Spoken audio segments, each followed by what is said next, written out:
Hare Krishna. So today I'll talk on this very important topic which is bothering the minds of pretty much everyone in this world, and the topic is how to control mind. And this has been asked in multiple occasions in our holy scriptures. So taking that as reference, Srimad Bhagavad Gita and Bhagavatam, I'll try to share something how we can approach our mind with an acronym approachable.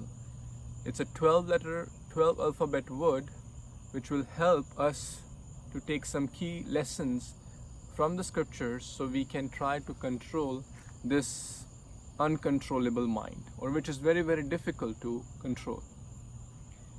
In the Bhagavad Gita also, Arjuna asks this question, or Arjuna shares his opinion that this mind is very difficult to overcome or to control.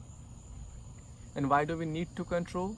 Because an uncontrolled mind is our worst enemy as per Bhagavad Gita. And a controlled mind is the best friend.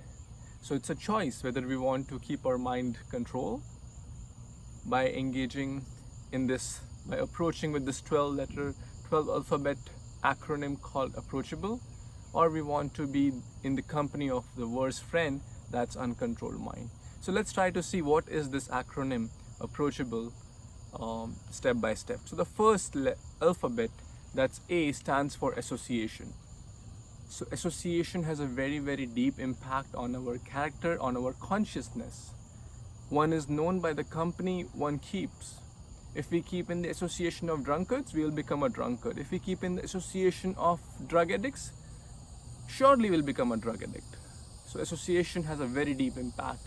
On the positive note, if we keep in the association of saintly people, we will develop those divine qualities. Sadhu Sangha Sarva Shastra Koi, Lava Matra Sadhu Sangha Sarva Siddhi Hoy. So association has a very deep impact. The P, the next P stands for prayer. We need to pray to the Almighty, to the Supreme Lord, Lord Shri Krishna. It's like a tug-of-war match. The mind is very difficult to overcome. Indeed, Arjuna is saying, who is the great devotee, is saying it's very difficult to overcome. So it's like a tug-of-war match between the mind, the uncontrolled mind, and us. So we need the superior help of the Supreme Lord Krishna, who can easily help us to overcome this wild elephant of mind, of uncontrolled mind. The next P is for practice. Lord Krishna answers in Bhagavad Gita chapter 6 text 35 when Arjuna says that I can control the wind but I can't control the mind. To that, in response, Krishna says, yes, I agree with you that no, indeed it's very difficult to overcome this mind, but with abhyasa or practice it's possible, and vairagya, which is the next step. So practice. Even if we fail, even if we sometimes surrender to the uncontrolled mind, let's keep on moving. Everyone learns through practice. So practice is very important. If we don't even try, then we don't ever get to our destination. So abhyas or practice. And the next step is R. R stands for regulation. So which also ties to what Krishna is saying in 6.35, it's regulation. So means neglecting to the things which are not conducive for our balance in life, for our spiritual growth. Saying no to the unwanted, to the unrequired demands of the mind. And that's a great lesson for parenting also. If the parent is fulfilling all the needs and demands, all the demands of the child, giving hundreds of toys and giving hundreds of things which the child keeps demanding, probably the child will become spoiled, because the child doesn't know what's the best thing for him, and then the parent has to have that discretion to say no to things which are not conducive for the child. Similarly, we have to say no to the things which are not conducive for our spiritual life, for our balance, for our holistic growth. Srila Prabhupada mentions from the Bhagavatam these 4 regulative principles: no meat eating, no intoxication, no gambling, and no illicit sex. So no is saying neglecting to the unwanted demands of the mind or the senses. And by regulation, these are called regulative principles of freedom. Regulation leads to freedom. If we keep, let's take the example of the road. If we keep driving on the road without following the regulations or the laws of that country, we will get a ticket, we'll get fined, and most likely our ability or our license to drive will be seized. So, regulation leads to freedom. Saying no to the unwanted things. Bhaktisiddhanta Saraswati Thakur, who is the spiritual master of Srila Prabhupada, said that every morning we should beat our mind with sticks and shoes and tell no to the unwanted things. So the first A, association, prayer, practice, regulation, and then the O. O is to occupy the mind. It is often said that empty mind is devil's workshop.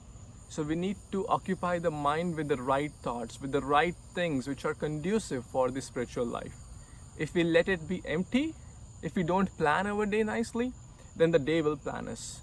I'm sure we all have this experience that sometimes we get up and we don't have a solid plan for our day, and then it's night time, and I just feel, or we just feel at times, that what I did the whole day, I have no idea about it.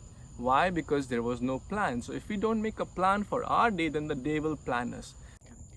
So we need to occupy the mind in the right things, because if we don't make a plan, then the mind will make a plan for us.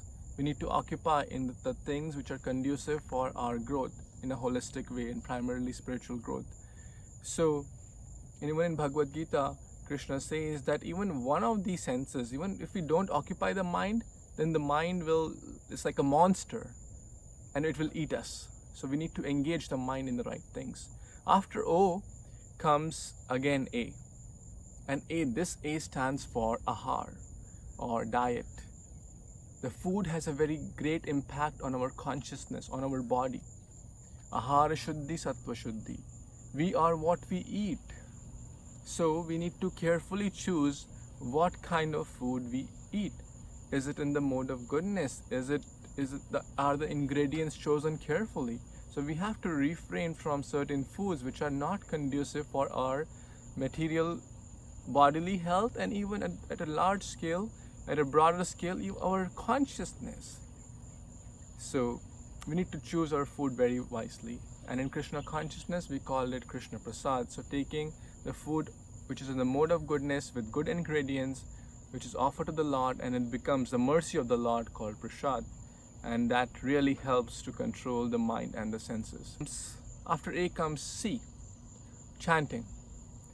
Chanting the holy names. In all the bona fide religions, in all the spiritual holy books, chanting has been mentioned as one of the key processes to attain God consciousness, or to be more specific, Krishna consciousness. So chanting the holy names of the Lord. When we do it individually, it's called japa, chanting the Hare Krishna Mahamantra. And when we do it collectively, it's called Sankirtan, in the association of devotees. So chanting is basically absorbing the mind on the holy name of the Lord, which is non-different from Krishna. So it's a great practice which one must do, and it is a bona fide practice from all the spiritual teachers, chanting the holy name. After C comes the H of humility. One needs to be humble and ask. So H and the next A tie together. So one has to, in a humble way, ask for help, and from the senior devotees or Vaishnavas who are at an advanced stage compared to us, whom we can openly ask that how I can overcome this uncontrolled mind, how I can help myself to overcome this wild elephant. So when in a humble way we ask our teachers, which include Shiksha Guru or Diksha Guru or the genuine devotees, we are sharing our faults or shortcomings Like a patient goes to a doctor. If the patient hides one's disease, or if the patient tries to hide one's symptoms of disease, then the doctor will not be able to give the best treatment. So the patient must, in a humble way, approach the doctor and ask for help and take the guidance from senior devotees, from teachers, from Vaishnavas, etc. So that's humility and asking for help. The next and most important and very important aspect or process to control the mind is B, which is books. By books I mean spiritual books, primarily Srimad Bhagavad Gita and Srimad Bhagavatam. Because in Bhagavad Gita, Krishna explains that the 5 senses are very wild and they are like the 5 horses on a chariot. The mind is compared to the reins, and the charioteer or the chariot driver is the one who is holding those reins which link to the senses. If the charioteer is not strong, then those horses, the senses, will pull the charioteer in the direction which they want to go. But if the charioteer is strong, that means the charioteer is nicely nourished, then the charioteer can choose the direction which the charioteer wants the senses to go. That charioteer is nothing but intelligence.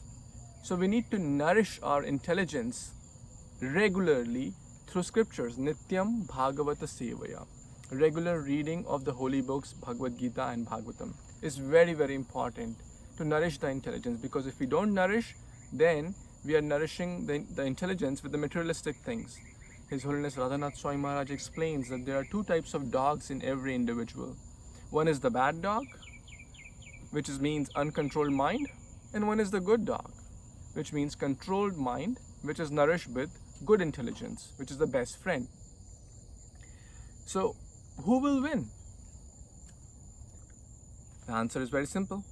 The one whom we feed the most, the one which is stronger. If we are regularly feeding the bad dog through TV and gossip and mundane music and mundane things which are not conducive for our material and spiritual growth, then the bad dog will howl stronger and the bad dog will dominate the good dog. But if we are nourishing the good dog, that is the right intelligence, the controlled mind, then the good dog will get stronger, and the good dog can easily say no when the bad dog even howls a little. So that's the B, is books, the holy books which nourish our intelligence. Bhagavad Gita, and one should study regularly. Srila Prabhupada emphasized so much. He spent sleepless nights to provide us these Bhaktivedanta translations and purports. So as a gratitude, we must make an attempt. We must study these books regularly, because if we are not studying Prabhupada's books regularly, it's not a question of if we will deviate from our spiritual journey, it's a question of when. So what I mean is, if one is not studying Srila Prabhupada's books regularly, one cannot grow stably in Krishna conscious or in spiritual lives. So reading books also ties to hearing, basically hearing from the right sources. Hearing and reading both tie to the limb of bhakti called Shravanam. And then the next comes the L. L is learning. So learning from our mistakes and learning from the others' mistakes. That how I did a mistake which led to a bad consequence. So we should be careful and analyze, introspective in our lives, and also see what I can learn from others, what mistakes others did in their past and how I can not repeat those. And the last alphabet is E, which is engage, and this is very, very important. Controlling mind is difficult, but when we engage our mind and senses in the service of the Supreme Lord, then it gets simpler and relatively easier. So that's the formula given by Ambarish Maharaj, who was a great devotee of the Lord. And it comes in Canto 9 of Srimad Bhagavatam, Savai Mana Krishna Padaravindayor. When we engage our mind and senses in the service of the Supreme Lord, who is the master of all senses, who is the master of our mind, and he can easily help us. So engaging our mind and senses in the service of the Supreme Lord, the Guru, and the Vaishnava. So by the sword of service, Srila Prabhupada mentions this in Canto 5, Chapter 11, where Jada Bharat is speaking to King Rahugana. So with the sword of service, one can kill this uncontrolled mind, or one can tame this wild elephant of uncontrolled mind. So engagement in service is very, very important. It's practical, and it's basically samadhi, practical devotional service, like cleaning the temple, making garlands for the Lord. There are two types of services, to be more specific. One is which the Guru and Shastra recommend us, and we must do it. For example, chanting 16 rounds, following the regulative principles, etc. Even if we feel like it or not. That's very important. Because even if one has to do this practice, then only one will come to the stage of spontaneously chanting. But if we choose not to practice, then we will never get to that destination. And the other services which one likes to do. For example, we are all unique. Spiritual world is full of variegatedness, and spiritual life is full of variegatedness. So we can choose to, we must render some services which we naturally feel inspired and encouraged to do. Someone may like book distribution, someone may like kirtan, someone may like cooking or cleaning or organizing programs, managing funds, so many varieties of services. And they are all great if done in the right mood and consciousness. And they will all help to control our mind if done in the right mood and consciousness. So this is a 12 process method to help control this uncontrolled mind, or this wild elephant of uncontrolled mind. So just to do a recap, the acronym is, when we approach this mind with the acronym of approachable, we can certainly make an attempt, our genuine attempt to control the mind. The first A is association of the right people, devotees. The first P is prayer, genuinely praying to the Supreme Lord. The next P is practice, abhyasa, regularly practicing, day after day, month after month, year after year. It takes time. It's not a quick overnight process. Then the R is to regulate, to say no or neglect the demands of the mind which are not conducive. And the strength to say no will come from all these other processes, through strong association, through strong nourishing of the intelligence, through engagement in service, through chanting, etc. So then the next A, P, and then R is regulation. O is occupy the mind. Don't let the mind be idle. Idle mind is devil's workshop. So occupy in the right things, in service, being busy in the right things. Then the O is to occupy the mind. The next A is ahar, or diet. Choosing the food which we put in our body is very, very important. So we must put the food which is in the right mode, that is mode of goodness, offered to the Supreme Lord, and then we take it as a mercy which helps to control the mind. Then the C is chanting the holy names, Hare Krishna Mahamantra, doing individually, that's called japa, and collectively called sankirtan. Then the H and A, they all tie together. So in a humble way, approaching the Guru, approaching the teachers, asking for help, learning from them who are more experienced. So after A comes books, nourishing with Bhagavad Gita, Bhagavatam, Chaitanya Charitamrita, the holy scriptures. Prabhupada has spent so much time. Let's make a genuine attempt to read those regularly. Nityam Bhagavata Sevaya. And L is for learning from others, learning from ourselves, our past mistakes. And then the most important, engagement in service.